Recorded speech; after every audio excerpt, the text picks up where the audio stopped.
ഈശോയോട് നമുക്ക് ഹൃദയത്തിൽ നന്ദി പറയാം. ഈ ഒരു വലിയ കൃപാവര പദ്ധതിയിൽ നമ്മളെയും പേരെടുത്ത് വിളിച്ച് പങ്കാളികളാക്കിയ ദൈവപിതാവിൻ്റെ സ്നേഹത്തിന് ഒരു നിമിഷം നമുക്ക് ഹൃദയത്തിൽ നന്ദി പറയാം. നമ്മളെ വിഷമിപ്പിക്കുന്ന നമ്മുടെ പാപവും ഭാരവും എല്ലാം ഈ അൾത്താരയിൽ ഇറക്കി വെച്ചുകൊണ്ട് ഈശോയ്ക്കായി പൂർണ്ണമായി നമ്മളെ തന്നെ വിട്ടുകൊടുത്തുകൊണ്ട് ഈ ആരാധനാ മണിക്കൂറിലായിരിക്കാൻ നമുക്ക് പ്രത്യേകമായിട്ട് പരിശ്രമിക്കാം. നമ്മുടെ നിയോഗങ്ങൾക്കപ്പുറത്ത് ദൈവസ്നേഹത്തെ ലക്ഷ്യം വെച്ച് മുന്നേറുവാൻ, ദൈവത്തെ മാത്രം ലക്ഷ്യം വെച്ച് മുന്നേറുവാൻ ഉള്ള വലിയ കൃപയ്ക്ക് വേണ്ടി ഈ ആരാധനാ മണിക്കൂറിൽ നമുക്ക് പ്രാർത്ഥിക്കാം. മത്തായിയുടെ സുവിശേഷം 6-ാം അധ്യായം 33-ാം തിരുവചനം അനുസരിച്ച് ദൈവരാജ്യത്തെയും ദൈവനീതിയെയും നോക്കി പാർത്തുകൊണ്ട് അനുഗ്രഹങ്ങൾ സ്വന്തമാക്കുവാൻ ഈശോയെ ഈ ആരാധനയിലൂടെ ഞങ്ങളെ അഭിഷേകം ചെയ്യണമേ എന്ന് നമുക്ക് പ്രത്യേകമായിട്ട് പ്രാർത്ഥിക്കാം. ഒരമ്മയെ നമുക്ക് തന്നതിന് കുരിശിൻ്റെ ചുവട്ടിൽ പോലും, ഉടമ്പടിയുടെ പൂർത്തീകരണ സമയത്ത് പോലും ഈശോ ദൈവമാതാവിനെ മറക്കുന്നില്ല. നമ്മളെ വിഷമിപ്പിക്കുന്ന നമ്മുടെ എല്ലാ പാപാവസ്ഥകളെല്ലാം ഈശോയുടെ കൃപയെ ലക്ഷ്യം വെച്ചാണ് നമ്മൾ മുന്നേറേണ്ടത്. ആ ഒരു കൃപയിലേക്കാണ് ദൈവമാതാവ് ഈ ആരാധനയിലൂടെ നമ്മളെ ക്ഷണിക്കുന്നതും. യോഹന്നാൻ 2:5 തിരുവചനം അനുസരിച്ചുകൊണ്ട് അവൻ പറയുന്നത് പോലെ ചെയ്തുകൊണ്ട് ജീവിതത്തെ ക്രമപ്പെടുത്തി ഉടമ്പടി നിബന്ധനകൾ വിശ്വസ്താപൂർവം ദൈവസ്നേഹത്തോടെ പാലിച്ച് മുന്നേറുവാനുള്ള വലിയ കൃപയ്ക്ക് വേണ്ടി നമുക്ക് ഒരു നിമിഷം പ്രാർത്ഥിക്കാം. ഒപ്പം തന്നെ നാളിതുവരെ കൃപാസനത്തിൽ വന്ന് തീർത്ഥാടക ഉടമ്പടിയെടുത്ത് പോയിട്ടുള്ള ഓരോ മക്കളെയും കുടുംബങ്ങളെയും സ്ഥാപനങ്ങളെയും ഈ അൾത്താരയിൽ സമർപ്പിച്ച് നമുക്ക് ഒരു നിമിഷം പ്രാർത്ഥിക്കാം. കൃപാസനത്തിൽ വന്ന് മരിയൻ ഉടമ്പടിയെടുത്ത് പോയിട്ടും അവരുടെ തന്നെ ദൈവസ്നേഹത്തിൻ്റെ പോരായ്മ മൂലം ജീവിത വിഷയങ്ങൾ നടക്കാതെ വന്ന് വിശ്വാസം നഷ്ടപ്പെട്ടു പോയിട്ടുള്ള അനേകം മക്കളുണ്ട്. അവരെല്ലാവരെയും ദൈവമാതാവിൻ്റെ ആ വലിയ മാതൃസ്നേഹത്തിലേക്ക് തിരികെ വിളിക്കുവാൻ ഈ ആരാധനയിലൂടെ ഇടയാക്കണമേ എന്നുകൂടി ഒരു നിമിഷം നമുക്ക് മൗനമായിട്ട് പ്രാർത്ഥിക്കാം. ഒപ്പം തന്നെ ഈ ധ്യാനത്തിൻ്റെ എല്ലാ ഭൗതിക സാഹചര്യങ്ങളെയും ഈ അൾത്താരയിൽ സമർപ്പിച്ച് ഒരു നിമിഷം പ്രാർത്ഥിക്കാം. ഒപ്പം തന്നെ ഈ ആലയത്തിൽ ശുശ്രൂഷ ചെയ്യുന്ന ഓരോ മക്കളെയും അവരുടെ കുടുംബങ്ങളെയും വിവിധ ജീവിത സാഹചര്യങ്ങളെയും അൾത്താരയിൽ സമർപ്പിച്ച് ഒരു നിമിഷം നമുക്ക് പ്രാർത്ഥിക്കാം. എല്ലാ മേഖലകളിലും ഈശോയുടെ ആത്മാവ് നിറഞ്ഞു നിൽക്കുവാനും ഈശോയെ ലോകത്തിന് കൊടുക്കുവാൻ ഓരോ മാധ്യമങ്ങളെയും വ്യക്തികളെയും സാഹചര്യങ്ങളെയും ഉപകരണമാക്കണമേ എന്ന് നമുക്ക് മൗനമായിട്ട് പ്രാർത്ഥിക്കാം. ഒരിക്കൽ കൂടി ബഹുമാനപ്പെട്ട വി.പി. ജോസഫ് അച്ഛനെ ഈശോയുടെ കരങ്ങളിൽ സമർപ്പിച്ചുകൊണ്ട് നമുക്ക് ഇരുകരങ്ങളെ ഉയർത്തി ശക്തമായിട്ട് സ്തുതിക്കാം. ഹല്ലേലൂയ, മഹത്വം മഹത്വം, ആരാധന ആരാധന, ഹല്ലേലൂയ ഹല്ലേലൂയ. ഈശോയെ മരിയനോട് ഉടമ്പടി എടുത്തിരിക്കുന്ന ഞങ്ങൾ എല്ലാവരെയും ഈശോയെ ലോകത്തിന് കൊടുക്കുവാൻ നിന്റെ ഉപകരണങ്ങളാക്കണമേ എന്ന് പ്രാർത്ഥിക്കുന്നു. ഈ കാലഘട്ടത്തിൽ നിന്റെ കയ്യും കാലുമായി പ്രവർത്തിക്കുവാൻ ഈ ആരാധനയിലൂടെ ഞങ്ങളെ തിരഞ്ഞെടുത്ത് അഭിഷേകം ചെയ്യണമേ എന്ന് പ്രാർത്ഥിക്കുന്നു. പരിശുദ്ധ പരമ ദിവ്യ കാരുണ്യത്തിന് ആരാധനയും സ്തുതിയും പുകഴ്ചയും ഉണ്ടാകട്ടെ. പരിശുദ്ധ പരമ ദിവ്യ കാരുണ്യത്തിന് ആരാധനയും സ്തുതിയും പുകഴ്ചയും ഉണ്ടാകട്ടെ. പരിശുദ്ധ പരമ ദിവ്യ കാരുണ്യത്തിന് ആരാധനയും സ്തുതിയും പുകഴ്ചയും ഉണ്ടാകട്ടെ. ഈശോയുടെ സന്നിധിയിലായിരുന്നു കൊണ്ട് കൃപാസന പ്രത്യക്ഷീകരണ മധ്യസ്ഥ പ്രാർത്ഥന നമുക്കൊന്നു ചേർന്ന് ഏറ്റുചൊല്ലാം. അമ്മേ പരിശുദ്ധ അമ്മേ, അമ്മേ പരിശുദ്ധ അമ്മേ, ദൈവമാതാവേ, ദൈവമാതാവേ, കൃപാസനത്തിലൂടെ ഞങ്ങൾക്കും ഞങ്ങളുടെ ദേശത്തിനും അമ്മ മാധ്യസ്ഥം തേടിത്തന്ന എല്ലാ അനുഗ്രഹങ്ങൾക്കും കൃപകൾക്കും ഞങ്ങളിപ്പോൾ ഹൃദയപൂർവ്വം നന്ദി പറഞ്ഞ് പറയുന്നു. സ്തുതിച്ച് പ്രാർത്ഥിക്കാം. ഹല്ലേലൂയ ഹല്ലേലൂയ, മഹത്വം മഹത്വം, ആരാധന ആരാധന, ഹല്ലേലൂയ ഹല്ലേലൂയ, യേശുവേ ആരാധന, ഹല്ലേലൂയ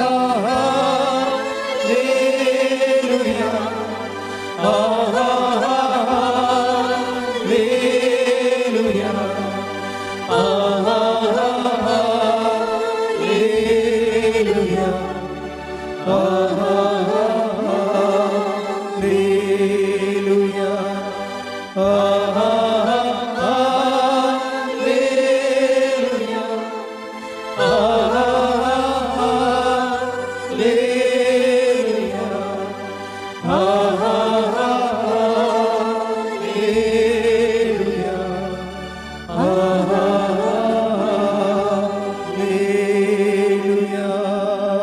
പരിശുദ്ധ പരമദിവ്യകാരുണ്യത്തിന് നേരവും ആരാധനയും സ്തുതിയും പുകഴ്ചയും ഉണ്ടായിരിക്കട്ടെ. പരിശുദ്ധ പരമദിവ്യകാരുണ്യത്തിന് നേരവും ആരാധനയും സ്തുതിയും പുകഴ്ചയും ഉണ്ടായിരിക്കട്ടെ. പരിശുദ്ധ പരമദിവ്യകാരുണ്യത്തിന് നേരവും ആരാധനയും സ്തുതിയും പുകഴ്ചയും ഉണ്ടായിരിക്കട്ടെ. അമ്മേ പരിശുദ്ധ അമ്മേ, അമ്മേ പരിശുദ്ധ അമ്മേ, ദൈവമാതാവേ, ദൈവമാതാവേ, 2004 ഡിസംബർ 7-ാം തീയതി ഉച്ചകഴിഞ്ഞ് 2:30 കൃപാസനത്തിൽ സംഭവിച്ച അമ്മയുടെ പ്രത്യക്ഷപ്പെടലിനെ കുറിച്ച് തിരുസഭയ്ക്ക് സമർപ്പിച്ചിരിക്കുന്ന പഠനരേഖകളുടെ വസ്തുനിഷ്ഠവും ദൈവശാസ്ത്ര വിധിപ്രകാരമുള്ളതുമായ അന്വേഷണ പഠനങ്ങൾ നടത്തി ആ പ്രത്യക്ഷപ്പെടലിലൂടെ പ്രകടമായ ദൈവമാതാവിന്റെ പ്രത്യേക കരുതലും സംരക്ഷണവും വെളിപ്പെടുത്തുന്ന പീഡിതരുടെ ആശ്വാസവും പ്രവാചകന്മാരുടെ രാജ്ഞിയും വാഗ്ദാനത്തിന്റെ പേടകവും പ്രപഞ്ച പ്രകൃതിയുടെ മാതാവുമായ പരിശുദ്ധ അമ്മയുടെ ഭക്തി തിരുസഭയിൽ കൂടുതൽ പ്രചരിച്ച് ജീവിതത്തിന്റെ ദുരിത ദുരന്ത അവസ്ഥകളിൽ അകപ്പെട്ട് കഴിയുന്ന അനേകായിരം മക്കൾക്ക് ദൈവത്തിന്റെ സാന്നിധ്യവും സന്ധിപ്പും കൂടുതൽ അനുഭവിക്കുക വഴി ആത്മീയ വിശുദ്ധിയും ദൈവശക്തിയും കൈവരിക്കുവാൻ ഞങ്ങളുടെ കുടുംബങ്ങളെ ഇടയാക്കണമേ. പരിശുദ്ധ പരമദിവ്യകാരുണ്യത്തിന് ആരാധനയും സ്തുതിയും പുകഴ്ചയും ഉണ്ടായിരിക്കട്ടെ. പരിശുദ്ധ പരമദിവ്യകാരുണ്യത്തിന് ആരാധനയും സ്തുതിയും പുകഴ്ചയും ഉണ്ടായിരിക്കട്ടെ. പരിശുദ്ധ പരമദിവ്യകാരുണ്യത്തിന് ആരാധനയും സ്തുതിയും പുകഴ്ചയും ഉണ്ടായിരിക്കട്ടെ.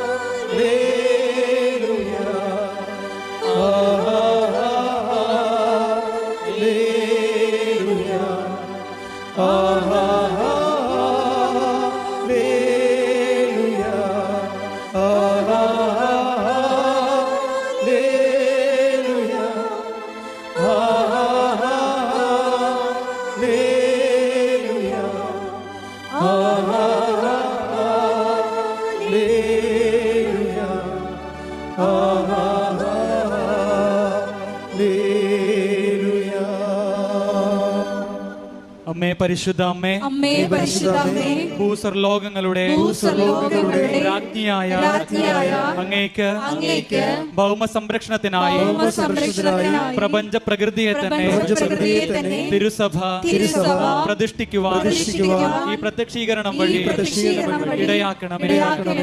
പരിശുദ്ധ അമ്മേ, ജപമാല മാതാവേ, സകല കൃപാസന പ്രാർത്ഥനകളോടും ചേർത്ത് ഞങ്ങളിപ്പോൾ സമർപ്പിക്കുന്ന ഈ കുടുംബത്തിന്റെ പ്രത്യേക നിയോഗങ്ങളും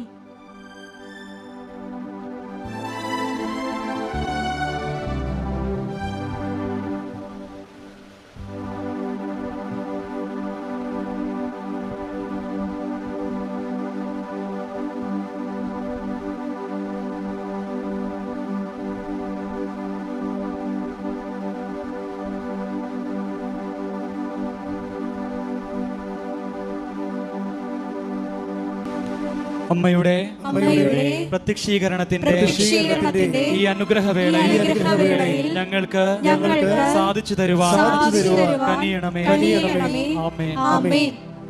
സ്തുതിച്ചു പ്രാർത്ഥിക്കാം. Hallelujah, hallelujah. മഹത്വം, മഹത്വം. ആരാധന, ആരാധന. ഹല്ലേലൂയ, ഹല്ലേലൂയ. യേശുവേ ആരാധന. ഹല്ലേലൂയ.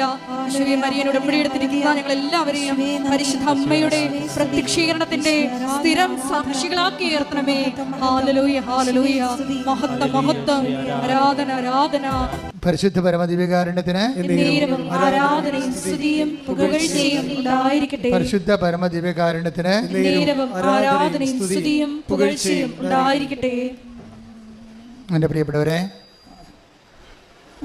നമ്മൾ വിശ്വാസ പകർച്ചയ്ക്ക്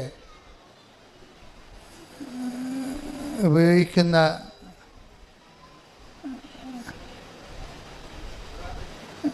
രീതിശാസ്ത്രം. സഭയിൽ രണ്ട് തരം രീതിശാസ്ത്രങ്ങളുണ്ട്. ഒന്ന് ആശയ ദൈവവിജ്ഞാനീയം. അപ്പോൾ ദൈവത്തെക്കുറിച്ചുള്ള ആശയപരമായിട്ടുള്ള താത്വികമായിട്ടുള്ള പഠനങ്ങളും ആലോചനകളും ധ്യാനങ്ങളും മനധ്യാനങ്ങളും അങ്ങനെ പോകും. അത് റിലിജൻ ഓഫ് ഇൻ്റലക്ച്വൽസ് ആണ്, ഇൻ്റലക്ച്വൽസിൻ്റെ ഒരു മതമാണ്. പക്ഷേ സഭയിൽ 99% ലേമനാണ്. സാധാരണ മനുഷ്യരുടെ ദൈവാനുഭവമാണ് ഉടമ്പടി ലക്ഷ്യം വെക്കുന്നത്. അത് അനുഭവ ദൈവവിജ്ഞാനീയമാണ്. ആ ശാഖ അനുഭവ ദൈവവിജ്ഞാനീയം. ഈ അനുഭവ ദൈവവിജ്ഞാനീയത്തിലെ പ്രയോഗപരതയ്ക്കാണ് പ്രാധാന്യം. ഉടമ്പടിയിലെ പ്രയോഗപരതയ്ക്ക് കുറേ മാധ്യമങ്ങൾ തന്നിട്ടുണ്ട്. ഉടമ്പടി കാശുരൂപം, ഉടമ്പടി ഉപ്പ്, ഉടമ്പടി തൈലം. ഇത് ഇവിടുന്ന് തരുന്ന നേർച്ച വസ്തുക്കൾ ഒരു പ്രത്യേക ഫോർമുല ഉപയോഗിച്ചാണ് അത് പ്രാർത്ഥിച്ച് പവർ ഇൻകൾക്കേറ്റ് ചെയ്യണത്. നിങ്ങൾ പവർ റിലീസ് ചെയ്യണതുണ്ട്. നമുക്ക് ഈ ഉടമ്പടി വർക്ക് ചെയ്യണത് പവർ ഇൻകൾക്കേഷൻ, പവർ റിലീസിങ് രണ്ട് രീതിയിലാണ്. പവർ റിലീസിങ് എന്ന് വെച്ച് കഴിഞ്ഞാൽ എല്ലാത്തിൻ്റെയും ദാനങ്ങൾ വാക്കായി ശക്തിയായി വചനത്തിൽ ചേർത്തിരിക്കുകയാണ് ദൈവം. എല്ലാത്തിൻ്റെയും ഇപ്പം നമുക്ക് നൽകണത്, ദൈവം നൽകണത് വാഗ്ദാനമായിട്ടാണ്. എല്ലാ വചനങ്ങളും ദൈവവചനങ്ങളും അതിൻ്റെ ഉള്ളിൽ ഒരു ദാനം ഇരിപ്പുണ്ട്. അതുകൊണ്ടാണ് ദൈവവചനത്തെ നമ്മൾ വാക്കിൻ്റെ ഉള്ളിലെ ദാനം, വാഗ്ദാനം എന്ന് പറയണത്. ഇംഗ്ലീഷിൽ നമ്മൾ പ്രോമിസ് എന്ന് പറയും, സെക്കുലറായിട്ടും പ്രോമിസ് എന്ന് പറയും. ഈ വാഗ്ദാനങ്ങൾ മനുഷ്യന്മാർ ചെയ്യണത്, ഈ വാഗ്ദാനം നമുക്ക് ചെയ്യാൻ പറ്റുന്നത്, അതിൻ്റെ അനുഭവ തലം എന്ന് പറയുന്നത് വാഗ്ദാനം പ്രാപിക്കുകയാണ്. വാഗ്ദാനം പ്രാപിക്കുകയാണ്. വാക്കിൻ്റെ ഉള്ളിൽ പ്രൈം ആയിട്ടുള്ള ഒരു ദാനമെന്ന് പറയുന്നത് ക്രിസ്തുവാണ്. എല്ലാ വാക്കിലും ക്രിസ്തു ശക്തിയായിട്ടുണ്ട്. ഈ ക്രിസ്തുവിനെ പുൾ ഔട്ട് ചെയ്യാൻ വേണ്ടി ആധ്യാത്മിക ജീവിതത്തിൽ നമ്മൾ 4 മാർഗങ്ങൾ ഉപയോഗിക്കും. ഒന്ന് വിശ്വാസം, രണ്ടാമത്തത് പ്രത്യാശ, പിന്നെ ദൈവസ്നേഹം, പിന്നെ ഭയങ്കര ടഫ് ഹെവി ഡ്യൂട്ടി ആയിട്ടുള്ള വിഷയമാണെങ്കിൽ നമ്മൾ സമർപ്പണം ഉപയോഗിക്കും. ക്രിസ്തുവൊക്കെ അവസാനം ഉപയോഗിച്ച സമർപ്പണമാണ്. മരണത്തിൻ്റെ മുഖത്ത് ഇനി ഭൗതികമായി റെസിസ്റ്റ് ചെയ്തിട്ട് കാര്യമില്ല എന്ന് കണ്ട സമയത്ത് ഈശോ പറഞ്ഞു, ഐ കമൺ മൈ സ്പിരിറ്റ് എന്ന് പറയും. അത് സമർപ്പണം. 4-മത്തത് വിശ്വാസ ജീവിതത്തിൻ്റെ 4-മത്തെ മുറയാണത്. ഇതിലെല്ലാം കൂടി വരണത് ഈ വിശ്വാസത്തിലൂടെ അത് പ്രഖ്യാപിക്കുമ്പോൾ, പ്രത്യാശ പ്രഖ്യാപിക്കുമ്പോൾ, ദൈവസ്നേഹം പ്രഖ്യാപിക്കുമ്പോൾ, സമർപ്പണം പ്രഖ്യാപിക്കുമ്പോൾ, അതെല്ലാം ഒരു മെത്തേഡാണ്. എന്തിനാണ്? ഈ വാഗ്ദാനത്തെ പുൾ ഔട്ട് ചെയ്യാൻ. പ്രോമിസ് എന്ന വാക്കിന് പോലും ലത്തീനിൽ പ്രമിത്തരെ എന്നാണ് പറഞ്ഞത്. പ്രമിത്തരെ, that means to pull out, പുറത്തെടുക്കുക. ഉടമ്പടി വാഗ്ദാനങ്ങളെ പുറത്തെടുക്കുന്ന പദ്ധതി പ്രയോഗമാണ്. വാഗ്ദാനങ്ങളെ നമ്മൾ പുറത്തെടുക്കാൻ വേണ്ടി ഉപയോഗിക്കുന്ന മെത്തേഡ് മരിയൻ മെത്തേഡാണ്. എന്താണ്? ചൊല്ലുകയല്ല, ചെയ്യുക. അവൻ പറയണത് പോലെ ചെയ്യുക. അപ്പോൾ ചെയ്യുന്ന വിഷയങ്ങൾക്ക് നമ്മൾ എന്ത് ചെയ്താലും വിശ്വാസം വേണം, പ്രത്യാശ വേണം, ദൈവസ്നേഹം വേണം, പിന്നെ behold the hand made of the Lord എന്ന് പറയുന്ന അമ്മയുടെ സമർപ്പണം വേണം. അത് മരിയനാളാണ് ഈ സമർപ്പണം ശരിക്കും ഒരു പൂത്തുലഞ്ഞ് നിൽക്കുന്നത്. അത് സന്തോഷത്തോടെയുള്ള സമർപ്പണം. ഇപ്പോൾ സങ്കീർത്തനം തന്നെ, സങ്കീർത്തനം 130 ഒന്ന് 5 എടുത്തേ. ശ്രുതികട്ടെ. ഹല്ലേലൂയ ഹല്ലേലൂയ ഹല്ലേലൂയ ഹല്ലേലൂയ. യേശുവേ നന്ദി. ഹല്ലേലൂയ ഹല്ലേലൂയ ഹല്ലേലൂയ ഹല്ലേലൂയ ഹല്ലേലൂയ. 130 സങ്കീർത്തനം 5-ാം തിരുവചനം. ഞാൻ കാത്തിരിക്കുന്നു, എൻ്റെ ആത്മാവ് കർത്താവിനെ കാത്തിരിക്കുന്നു, അവിടുത്തെ വാഗ്ദാനത്തിൽ ഞാൻ പ്രത്യാശ അർപ്പിക്കുന്നു. അപ്പം വാഗ്ദാനത്തിൽ ഒരു വിശ്വാസം അർപ്പിക്കണത് എന്താണ്? പ്രത്യാശയാണ്. അവിടുത്തെ അവിടുത്തെ വാഗ്ദാനത്തിൽ ഞാൻ പ്രത്യാശ അർപ്പിക്കുന്നു. പ്രത്യാശ മാത്രമല്ല, അത് ഓൾഡ് ടെസ്റ്റമെൻ്റ് കാലഘട്ടമാണ്. ക്രിസ്തുവിൻ്റെ കാലഘട്ടം വരുമ്പോൾ വിശ്വാസവും പ്രത്യാശയും അപ്പുറത്ത് ക്രിസ്തു സ്നേഹത്തെ പ്രതിഷ്ഠിക്കും, അല്ലേ? എന്ത് ക്രിസ്തു പറയും? പുതിയ നിയമത്തിൻ്റെ കാലം വരുമ്പോൾ സ്നേഹമായിരിക്കട്ടെ നിങ്ങളുടെ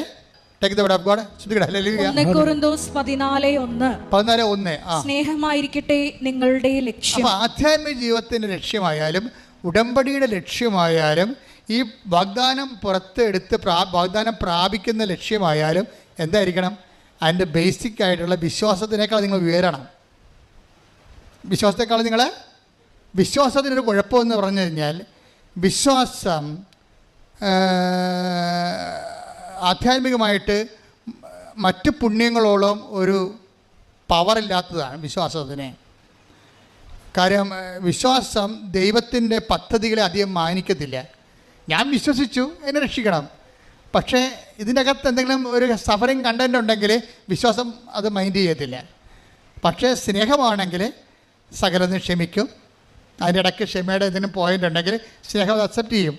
1 Corinthians 13:7 take the word of God. Hallelujah ഹല്ലേലൂയ ഹല്ലേലൂയ ഹല്ലേലൂയ ഹല്ലേലൂയ ഹല്ലേലൂയ. 1 Corinthians 13:7 സ്നേഹം സകലതും സഹിക്കുന്നു, സകലതും വിശ്വസിക്കുന്നു, സകലതും പ്രത്യാശിക്കുന്നു, സകലത്തെയും അതിജീവിക്കുന്നു. അപ്പം സ്നേഹം സകലതും പ്രത്യാശിക്കുന്നു എന്ന് പറഞ്ഞാൽ 1 Corinthians 13:7 സങ്കീർത്തനം 30:5 കണക്ട് ചെയ്യേണ്ടത്. എന്ന് വെച്ച് കഴിഞ്ഞാൽ വാഗ്ദാനം പ്രാപിക്കാൻ സകലതും വിശ്വസിക്കുന്ന, സകലതും പ്രത്യാശിക്കുന്ന സ്നേഹത്തെയാണ് നമ്മൾ ഈ വാഗ്ദാനം പ്രാപിക്കാൻ വേണ്ടി പുൾ ഔട്ട് ചെയ്യാൻ വേണ്ടി ഉപയോഗിക്കേണ്ടത്. You got the point? Clear അല്ലേ? ഇതെല്ലാക്കുറിച്ച് വളരെ കൃത്യമായ കാര്യം. ഉടമ്പടി നിങ്ങൾക്കറിയാമല്ലോ. ഉടമ്പടിയുടെ കാലം എന്ന് പറയുന്നത് കരിസ്മാറ്റിക് കാലമല്ലേ ശരിക്കും. ഇപ്പോൾ ഉടമ്പടി നിങ്ങൾ നോക്കിയ കൃപാസന വന്നറിയാം. അതായത് ഉടമ്പടിയിലിരിക്കുന്ന 60% പേരും ഹൈലി എഡ്യൂക്കേറ്റഡാണ്, ഡിഗ്രി ഉള്ളവർ ആണ്. പക്ഷേ അവർക്കുള്ള അഡൽട്ട് കാറ്റഗറിസമാണ് ഞാൻ ഈ പറയണത്. അവർക്കുണ്ടാകുന്ന കാറ്റഗറീസ്, അവർക്ക് അതിനെക്കുറിച്ച് അച്ഛൻ പറയുമ്പോൾ നിങ്ങൾക്കത് റീസണബിളായിട്ട് തോന്നും. അപ്പം നിങ്ങൾ അതിൻ്റെ അകത്ത് വളരെ മാത്തമാറ്റിക്കലായിട്ട് ഇൻവെസ്റ്റ് ചെയ്യണം. എന്താ കാര്യം? നിങ്ങൾ ഉടമ്പടി എടുക്കുമ്പോൾ തന്നെ സ്നേഹത്തിൽ വളരണം. സ്നേഹത്തിൻ്റെ ക്വാളിറ്റി എന്താണ്? സകലതും ക്ഷമിക്കുന്നു, അതുപോലെ തന്നെ സകലതും സഹിക്കുന്നു, എല്ലാത്തിനെയും അതിജീവിക്കുന്നു. ഈ അതിജീവനം എന്ന് പറയുന്നത് സ്നേഹത്തിൻ്റെ ഒരു അഭിഷേക ഫലമാണ്. സ്നേഹം അഭിഷേകമായി കഴിയുമ്പോൾ എല്ലാ പുണ്യങ്ങൾക്കും ഒരു അറിവിൻ്റെ തലമുണ്ട്, ഒരു അഭിഷേക തലമുണ്ട്. ആ പുണ്യത്തിലിങ്ങനെ പുരോഗമിച്ച് കഴിയുമ്പോൾ അഭിഷേക തലം വരും. അഭിഷേക തലമായി കഴിഞ്ഞാൽ ഓട്ടോമാറ്റിക്കായിട്ട് നമ്മൾ അതിജീവനം വരും. എല്ലാത്തിനെയും അതിജീവിക്കും സ്നേഹം. പ്രാർത്ഥിക്കുക. കർത്താവേ, ഉടമ്പടിയുടെ വാഗ്ദാനങ്ങളെ പ്രാപിക്കുന്നതിനായി എല്ലാത്തിനെയും അതിജീവിക്കുന്ന ദൈവസ്നേഹത്താൽ എന്നെ അഭിഷേകം ചെയ്യണം.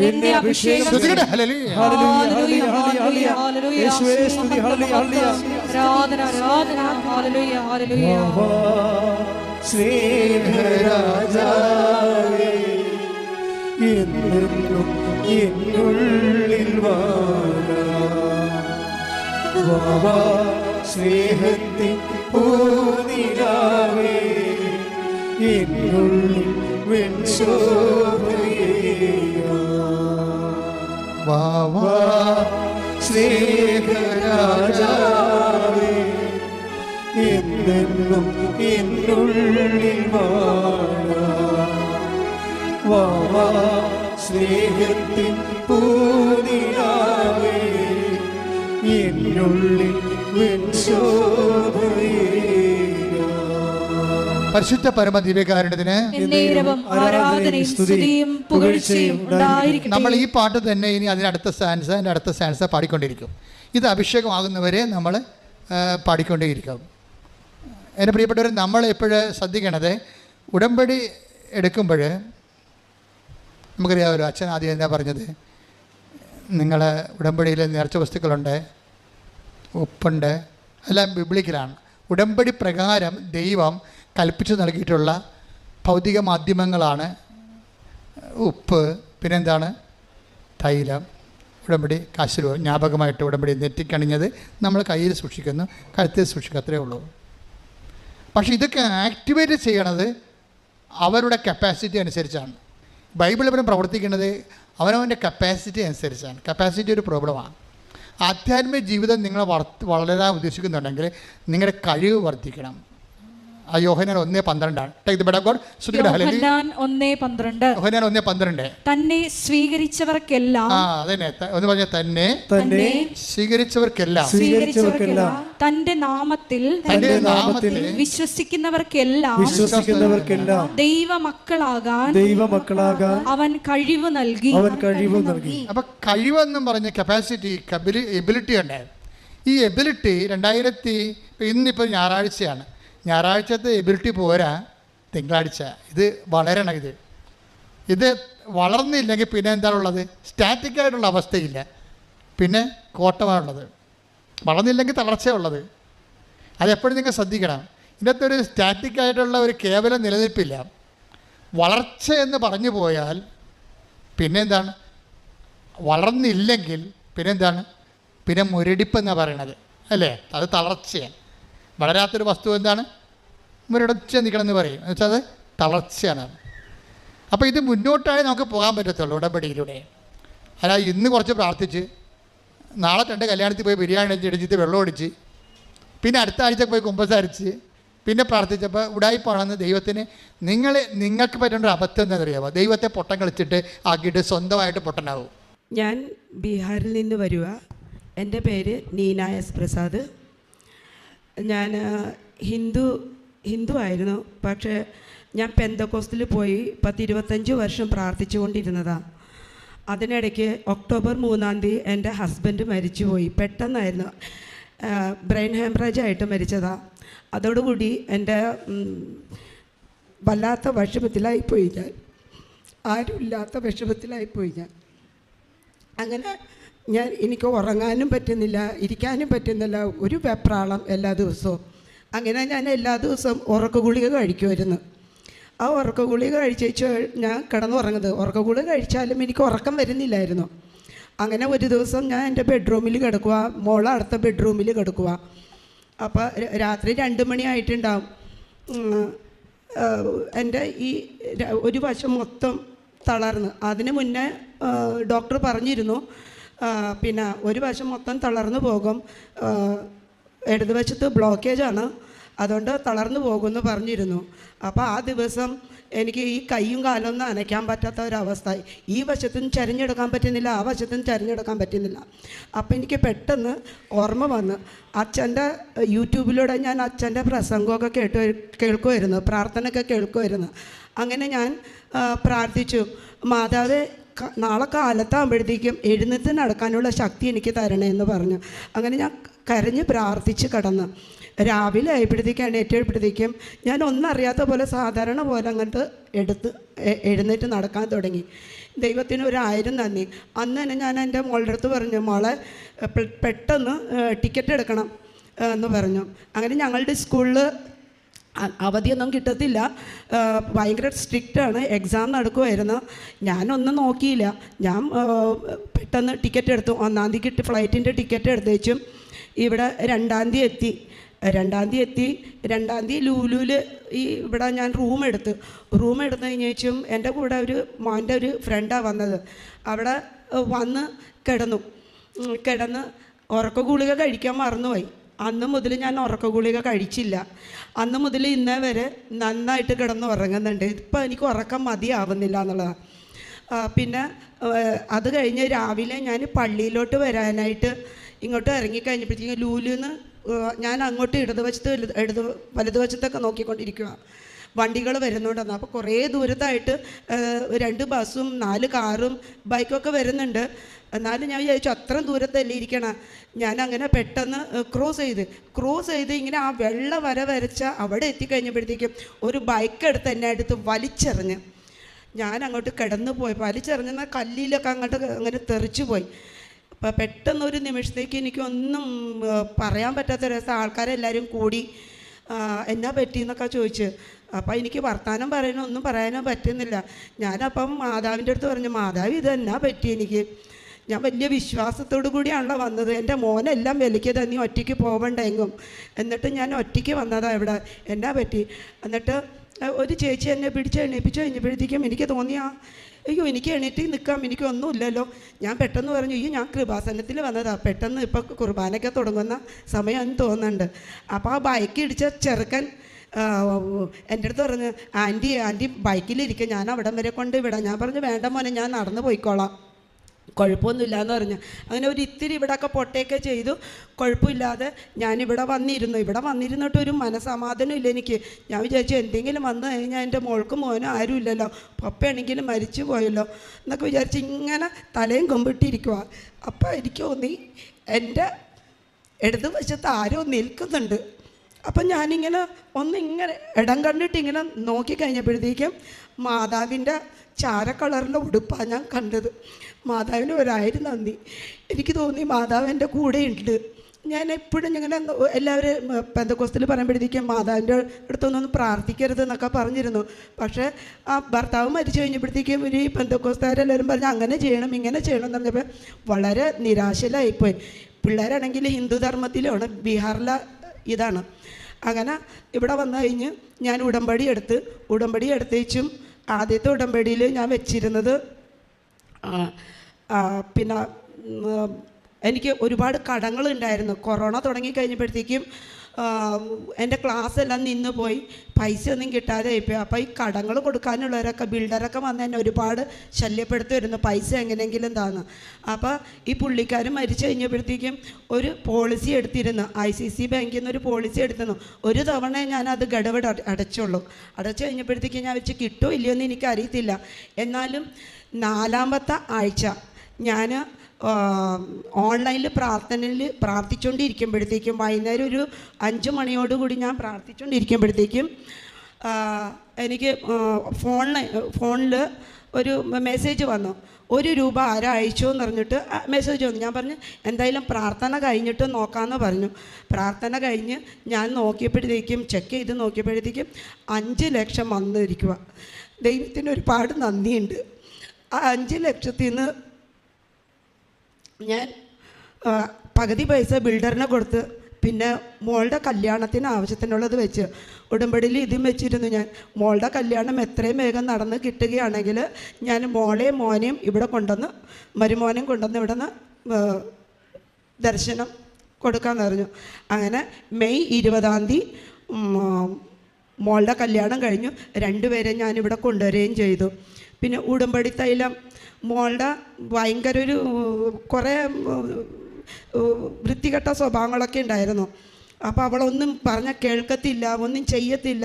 എനിക്ക് ഭയങ്കര വിഷമമായിരുന്നു. ഉടമ്പടി തൈലം എടുത്ത് വെച്ച് ഞാൻ അവളുടെ നെറ്റിയിലും തുടച്ചു കൊടുക്കും, വരച്ചു കൊടുക്കും, പിന്നെ പ്രാർത്ഥിക്കുകയും ചെയ്യുമായിരുന്നു. അങ്ങനെ കുറേ ദിവസം കഴിഞ്ഞപ്പോഴത്തേക്ക് അവൾ സ്വയം വന്ന് എൻ്റെ കൂടെ പ്രാർത്ഥിക്കാൻ തുടങ്ങി. അവൾക്ക് വിശ്വാസമായി. പിന്നെ അവളും വന്ന് ഇന്ന് ഉടമ്പടി എടുത്തിട്ടുണ്ട്. അവളും അവളുടെ കെട്ടിയനും കൂടെ ഉടമ്പടി എടുത്തിട്ടുണ്ട്. ഹിന്ദി അറിയത്തുള്ളൂ, മലയാളം അറിയത്തില്ല, ഇംഗ്ലീഷ് അറിയാം. പിന്നെ ദൈവത്തിന് ഒരുപാട് നന്ദിയുണ്ട്. എൻ്റെ എല്ലാ കാര്യങ്ങളും ദൈവം സാധിച്ചു തന്നതിന് മാതാവിനും കർത്താവിനും ഒരുപാട് നന്ദിയുണ്ട്.